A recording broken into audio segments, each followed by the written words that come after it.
Good morning વિદ્યાર્થી મિત્રો, તમારું હાર્દિક સ્વાગત છે આપણી યુટ્યુબ ચેનલ એમડી એકેડમીમાં। આજે આપણે વાત કરવાની છે આજના મહત્ત્વપૂર્ણ કરંટ અફેરની।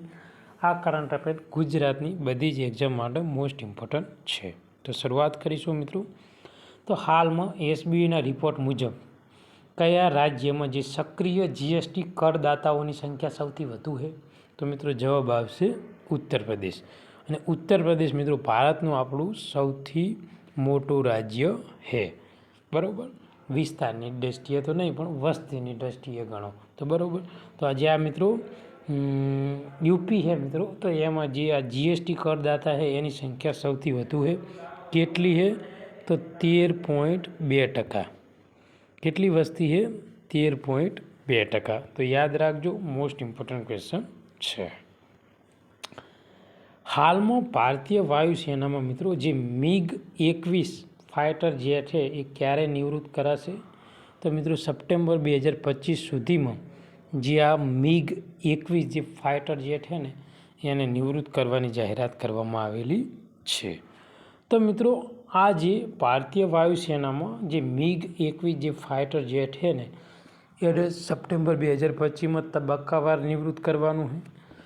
જેમાં મિત્રો MiG-21માં મિત્રો સ્ક્વોડન નંબર 3 સ્ક્વોડન જે મિત્રો કોબ્રાસ અને જે નંબર 23 જે છે પેન્થર્સ એને મિત્રો જે 29 સપ્ટેમ્બર 2025ના રોજ ચંડીગઢ ખાતે એક સમારોહનું આયોજન કરવામાં આવેલું છે।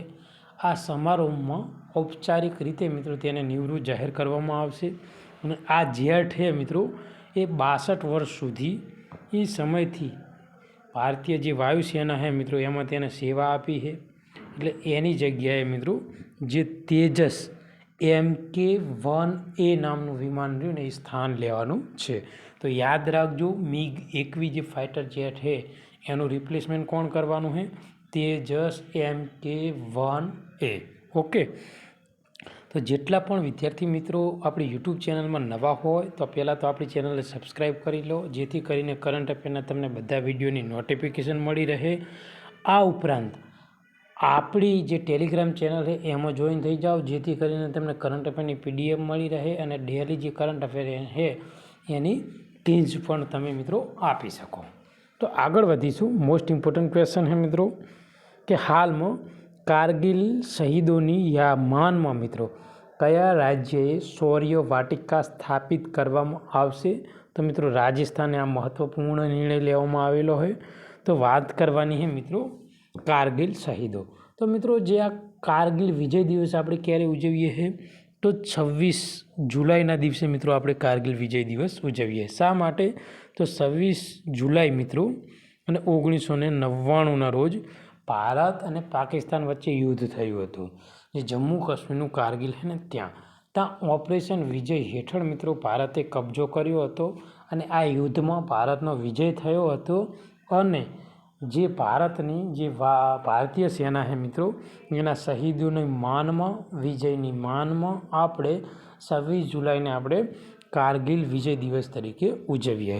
તો રાજસ્થાને મિત્રો એક આ શૌર્ય વાટિકા સ્થાપિત કરવાની જાહેરાત કરી છે, બરાબર। તો આ ક્વેશ્ચન આપણી માટે મોસ્ટ ઇમ્પોર્ટન્ટ છે।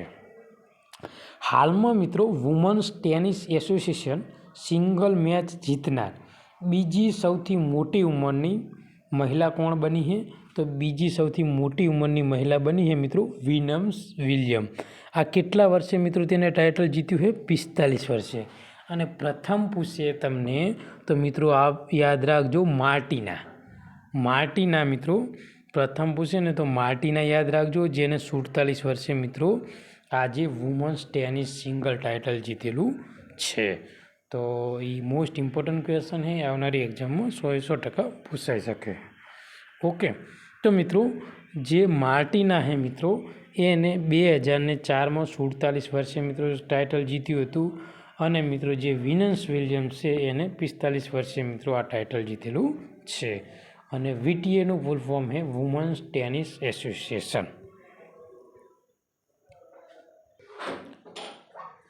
યુરોપિયન યુનિયન દ્વારા મંજૂર કરાયેલ ભારતીય રોઝનેફ્ટ રિફાઇનરી કયા રાજ્યમાં આવેલી છે? તો આ રિફાઇનરી મિત્રો આવેલી છે આપણા ગુજરાતમાં.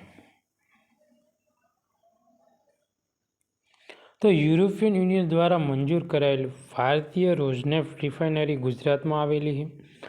આ રિફાઇનરી નાયરા એનર્જી લિમિટેડ, પહેલાં તે એસઆઈએલ લિમિટેડ તરીકે ઓળખાતી હતી, જે વાડીનારમાં સ્થિત હતી, અને રશિયન સરકારી જે તેલ કંપની છે રોઝનેફ્ટનો, આમાં મિત્રો હવે હિસ્સો કેટલા ટકા થઈ ગયો છે? 9.75%. ઓકે, એટલે 9.13% મિત્રો તેનો હિસ્સો થઈ ગયો છે. આગળનો ક્વેશ્ચન છે કે ડેરી ક્ષેત્રને પ્રોત્સાહન આપવા માટે કયા રાજ્યમાં મિત્રો દૂધ સબસિડી યોજના શરૂ કરવામાં આવેલી છે? તો દૂધ સબસિડી યોજના જ્યારે પણ તમને પૂછે ત્યારે તમારે જવાબ આપવાનો છે આસામ. તો આસામ સરકાર દ્વારા મિત્રો જે ડેરી ક્ષેત્ર છે એને પ્રોત્સાહન આપવા માટે આ જે દૂધ સબસિડી યોજના શરૂ કરવામાં આવેલી છે. તો આ યોજના હેઠળ આસામ જે સરકાર છે એ ડેરી ખેડૂતોને પ્રતિ લીટર મિત્રો કેટલી સબસિડી આપવાની છે?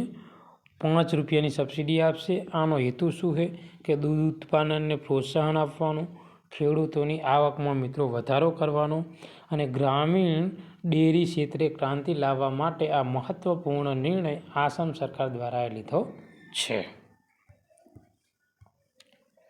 આ ઉપરાંત ભારત સરકારના વિવિધ રાજ્યોમાં જે ડેરી અને જે પશુપાલન ક્ષેત્ર છે એને પ્રોત્સાહન આપવા માટે રાષ્ટ્રીય પશુધન મિશન, national programme for dairy development અન્ય વિવિધ રાજ્યોમાં પણ અમલ છે, જેમાં ગુજરાત, કેરળ, ઉત્તરાખંડ જેવા રાજ્યોમાં પણ મિત્રો સબસિડી અને સહાય પૂરી પાડવામાં આવે છે. આગળનો ક્વેશ્ચન છે કે ભારતીય નૌકાદળનો નવો બેઝ ક્યાં સ્થાપિત થવાનો છે? તો લક્ષદ્વીપમાં મિત્રો સ્થાપિત થવાનો છે. તો ભારતીય નૌકાદળ છે મિત્રો જે હિન્દ મહાસાગર ક્ષેત્રમાં તેની વ્યૂહાત્મક સ્થિતિને મજબૂત બનાવવા માટે લક્ષદ્વીપના મિનિકોચ, કયું મિનિકોચ ટાપુમાં મિત્રો એક નવો બેઝ જે INS જટાયુ સ્થાપિત કરવા માટે તૈયાર છે. તો INS જટાયુ લક્ષદ્વીપમાં ક્યાં? મિનિકોચમાં. ઓકે મિત્રો. કયા રાજ્યમાં ચોમાસા સાંસ્કૃતિક ઉત્સવ સજા વાયરલ 2025 ઉજવવામાં આવ્યો છે? તો તમિલનાડુમાં. વિપુલ મનુભાઈ પંચોળીને કયા રાજ્યના મુખ્ય ન્યાયાધીશ તરીકે નિયુક્ત કરવામાં આવ્યા છે? તો બિહાર. બિહારની જે પટના મિત્રો છે કોર્ટ, એના વિપુલ મનુભાઈ પંચોળીને ન્યાયાધીશ તરીકે મિત્રો નિમણૂક કરેલા છે. સ્લીપિંગ પ્રિન્સ તરીકે જાણીતા પ્રિન્સ અલ વલીદ એ કયા દેશના હતા? તો મિત્રો તે સાઉદી અરબના હતા. તો મિત્રો સ્લીપિંગ પ્રિન્સ તરીકે જાણીતા પ્રિન્સ અલ વલીદ બિન ખાલિદ બિન તલાલ અલ સાઉદી અરેબિયાના મિત્રો રાજકુમાર હતા, જેમનો 2005માં મિત્રો એક કાર અકસ્માત થયો હતો. તેમાં તેઓ ગંભીર રીતે ઘાયલ થયા હતા અને લગભગ 20 વર્ષ સુધી મિત્રો તેઓ કોમામાં રહ્યા હતા, જેના કારણે સ્લીપિંગ પ્રિન્સ તરીકે જાણીતા હતા. અને 19 જુલાઈ 2025ના રોજ મિત્રો હાલમાં તેમનું અવસાન થયું છે, એટલે હાલ તેઓ ચર્ચામાં છે. આંતરરાષ્ટ્રીય સૌર સંગઠનની 7મી એશિયા પેસિફિક પ્રાદેશિક બેઠક ક્યાં યોજાઈ હતી? તો શ્રીલંકાનું જે કોલંબો છે મિત્રો ત્યાં યોજાઈ હતી. તો આ જે મિત્રો બેઠક છે એ 15થી 17 જુલાઈ 2025 દરમિયાન જે શ્રીલંકાનું કોલંબો છે ત્યાં યોજાવાની છે. અને આજનું આપણું આ જે મહત્ત્વપૂર્ણ કરંટ અફેર છે તે અહીંયા આપણે પૂરું કરીશું. આ વિડીયો તમને ગમ્યો હોય તો આપણી ચેનલને પહેલાં તો સબસ્ક્રાઈબ કરી લેજો. તમારા બીજા મિત્રો જે તૈયારી કરતા હોય તેને મોકલી આપજો. થેન્ક યુ, ધન્યવાદ.